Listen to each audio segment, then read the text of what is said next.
times. I don't think you come away from something like that physically unscathed, obviously, but also emotionally.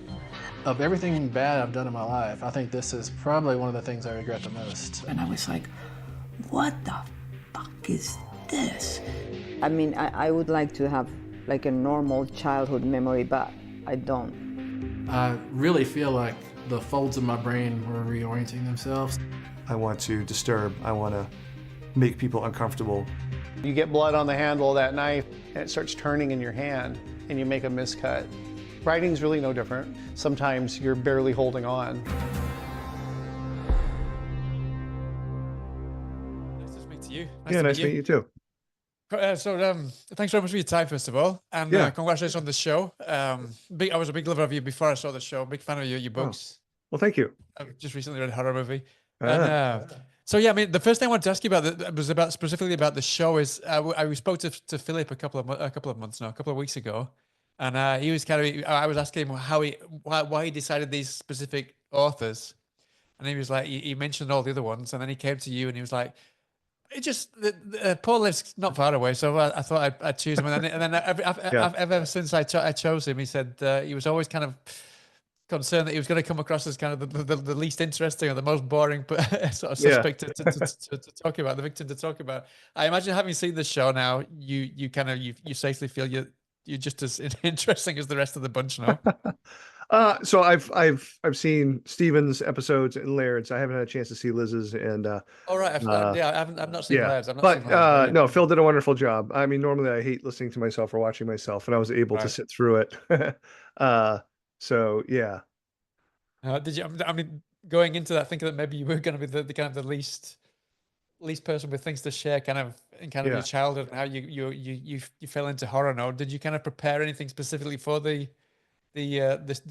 documentary, or did Philip kind of take you by surprise with his questions? So Philip sent me some questions, a list of questions, but at certain parts, like, he just followed the conversation. So I had a little bit of an idea what he was going to ask, but I also didn't go into it thinking, oh, these are my sort of pat set answers. Cause I wanted it to feel, like not a realistic, but I wanted to feel like an organic sort of conversation. Which it was, I would say. Yeah, no, definitely. Because I don't know if, I imagine it was the same with you as well. I asked him about an interview that he did with Stephen Graham Jones, and he said that he wasn't actually in the room at the same time. He was on a screen on the camera, no? So you were kind of speaking to the camera and speaking to Philip, but not actually speaking physically to Philip. That's right. No?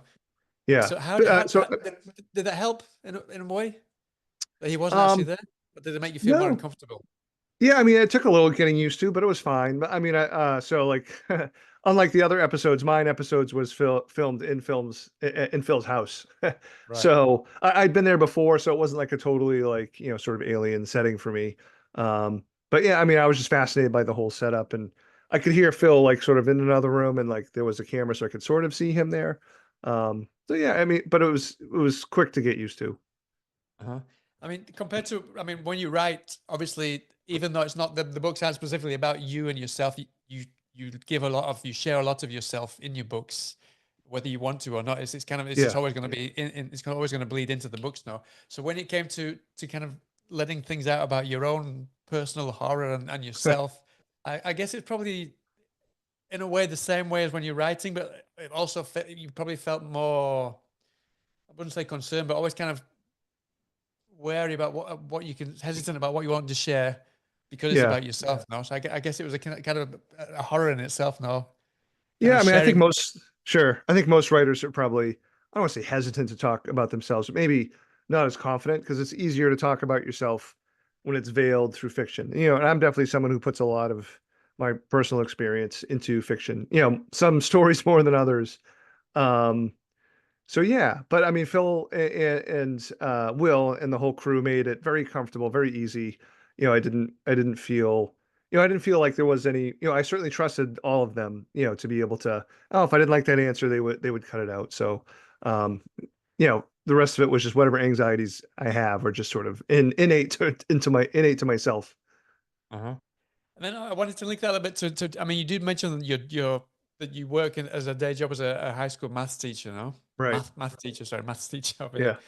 So, and But I'm very curious. I mean, you said that in the actual documentary, you said that you feel like your head's always spinning, kind of thinking of worst case scenarios all the time. That must Yeah. be in itself. That must be really complicated to work at a high school with these things going through your head. Because my day job as a translator, and I'm like thinking about what am I going to Yeah. ask in interviews later on, these kind of things, especially if it's like horror movies and things. So I've got these Right. kind of sick and twisted things going through my head at the same time. So that must be kind of difficult to control, maybe because when you've got a new book on the go, that must be something that's like really rampant in your head at the same time that you're Yeah. trying to teach math now. But at the same time, have you ever had any kind of parents or even the people that you teach that kind of a little bit concerned that maybe they don't want somebody like this teaching Yeah. them, their kids, or exactly the opposite? Yeah, I've had no concerns brought to me about it. I would say teaching, I think in, a lot of ways it's been very healthy for my mental health because I'm not in my head the whole time. So when I am Right. teaching, it's nice to have 4 classes worth of time where I'm not inside my own head. And when I took a year sabbatical, I took a year off from teaching around the time the movie Knock at the Cabin was being shot. I actually did find that to be a little, quite a bit of a challenge. I got so much writing done, but it was kind of hard to pull out of the headspace. The hole Whereas that you when I'm put on, teaching, yeah. right, when I'm teaching, it forces me to pull out of that headspace. But no, my school has been super supportive, and the parents and the the students as my books have become more popular. Their interest level has risen a little bit. It's not like Nice. I have like legions of students reading my books. At least they don't tell me if they Sure. do. I'm still Maybe just more there. so the parents. I guess some of the parents are probably quite big fans of yours as well, no? I have had a parent teacher conference where one mom was like, "All right, that's enough about my kid. Let's talk about this book." I'm like, okay. Brilliant. But linked to that as well, you've got the next book that you've got coming out is a bit of you changed tack a little bit. No, you actually, I think it's the first time that you've ever actually written a middle grade novel. Is that right? Yeah. Yeah, and it wasn't really But like it does sound pretty dark at the same time. No, it sounds like there's not much that I can read about it, but it right. says that it's just like a sleepover from hell, basically. No, you take it from there. No, Yeah, I mean, I just happen to have this idea for a 12-year-old protagonist. Um, and so it's like, oh, I'll give it a shot. And I didn't really approach the writing thinking, oh, this is a middle grade novel. I wrote okay, the story and served the needs of the story because it was a 12-year-old protagonist. So I figured I would let other people worry about, how do we market this or where do we sell it to?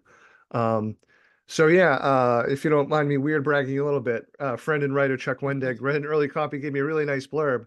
But he also said, Paul, this is like one of your scariest books. What are you doing to the children?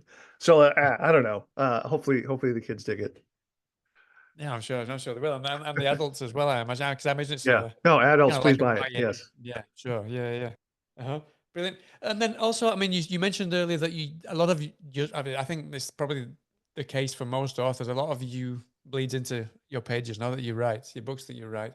At the same time, a lot of books, well, the kind of all the tropes have evolved over time.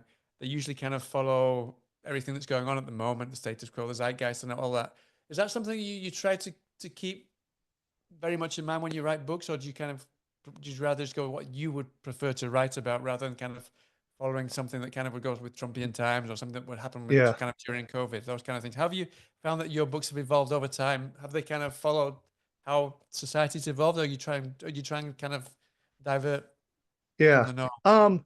I think I've done a little bit of both. Like at times I've felt like I wanted to divert, but sometimes I've been professionally, I would say, forced to come up with an idea because it's a nice problem to have. I have book contracts and like usually I'll pitch them a book and then like, okay, here's a 2 or 3 book contract and I have to figure out what the next books are. So it's weird to somehow within a set period of time to try to come up with a book idea. So sometimes I have thought directly about tropes and things like that. And when I wrote Cabin at the End of the World, I wanted to feel like what we were feeling in 2016 at the dawn of Trumplandia or the reveal of Trumplandia. But also, like after Survivor Song, I knew I wanted to sort of disconnect from the last couple of books, which really sort of took on the political now. I wanted to write something a little bit more personal and weird, and that's what the Pallbearers Club became. Right. So I don't know, for writers trying to like write multiple novels, I think the secret is just trying to be open, like, and try not to like pigeonhole yourself into, oh, it has to be this kind of book or this kind of book. I really just look for an idea, and if the idea sticks with me and it sticks with me for weeks and weeks and weeks, that's the sign, oh, maybe I do want to spend a year writing this. You're onto something, though. Yeah, definitely. Yeah. Yeah. Also, I want to talk a bit about the nature of horror. I mean, you mentioned that you do tackle certain types of genres or various types of genres, no? But your horror very often kind of explores psychological tension and the horrors that are within the people, no? Especially Yeah. when it comes to kind of how malleable our memories are and things like that. So I'm quite curious about how you view your relationship between fear and the unknown in your work. Is it kind of less about external threats and more about kind of the inner fear, would you say?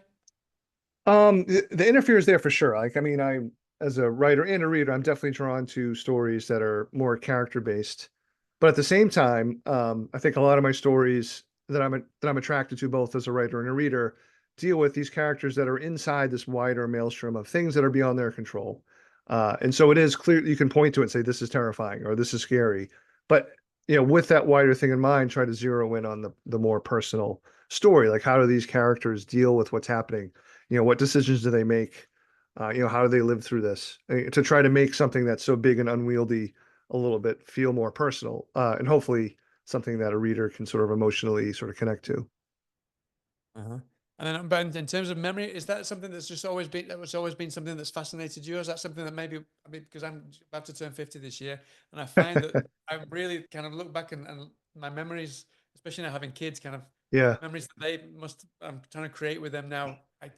I look back a lot on kind of the memories that I had from their age, and it kind of something that plays on my mind a lot. Is that something that's kind of more, it plays a lot on your mind more now, more so than when you started writing, maybe? Yeah, for sure. I mean, I think even when I was like new to writing, like I would be writing about these things without realizing it. And, people would point out to me as like, oh, some of these things you keep coming back to thematically, they're sort of your obsessions. And no, for sure. Like I have, like so many people do, apocryphal sort of family stories about stuff that I did when I was 2, but I have no memory of it. But like Yeah. that memory has been sort of implanted in my head by other people telling me this is what I did. Oh. Or even like I have weird memories after having oral surgery that I know are false, like, but I still had those memories. So yeah, as a horror writer, I mean, why not sort of mess around with that kind of stuff?